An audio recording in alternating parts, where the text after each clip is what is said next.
ಮಂಗಳೂರಿನ ಬರ್ಕಿಯಲ್ಲಿ gang war ನಡೆದಿದ್ದು ಒಬ್ಬ ಯುವಕನಿಗೆ ಮಾರಣಾಂತಿಕ ಹಲ್ಲೆ ನಡೆಸಲಾಗಿದೆ. ಶ್ರವಣ್ ಎಂಬ ಯುವಕನ ಮೇಲೆ ಕತ್ತಿಯಿಂದ ಕುತ್ತಿಗೆ ಭಾಗಕ್ಕೆ ಕಡಿದಿದ್ದು ಚಿಂತಾಜನಕ ಸ್ಥಿತಿಯಲ್ಲಿ ಆತ ಆಸ್ಪತ್ರೆಯಲ್ಲಿ ದಾಖಲಾಗಿದ್ದಾನೆ.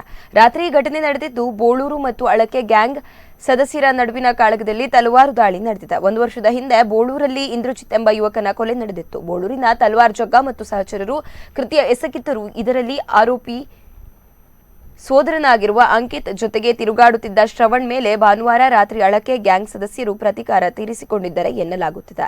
8 ಮಂದಿ ಸೇರಿ ಈ ಕೃತ್ಯ ನಡೆಸಿದ್ದಾರೆ ಎನ್ನುವ ಮಾಹಿತಿಗಳಿದ್ದು, ಆರಂಭದಲ್ಲಿ ಕೊಲೆ ಯತ್ನ ತಿಳಿದು ಪೊಲೀಸರು ಪ್ರಕರಣ ದಾಖಲಿಸಿದ್ರು. ಆ ಬಳಿಕ ಇದೊಂದು ಗ್ಯಾಂಗ್ ವಾರ್ ಎನ್ನುವುದು ತಿಳಿದು ಬಂದಿದೆ. ಯಾವುದೋ ಕೋಮು ಕೃತ್ಯ ನಡೆದಿಲ್ಲ, ಶೀಘ್ರದಲ್ಲಿ ಬಂಧಿಸುತ್ತೇವೆ ಎಂದು ಪೊಲೀಸರು ತಿಳಿಸಿದ್ದಾರೆ.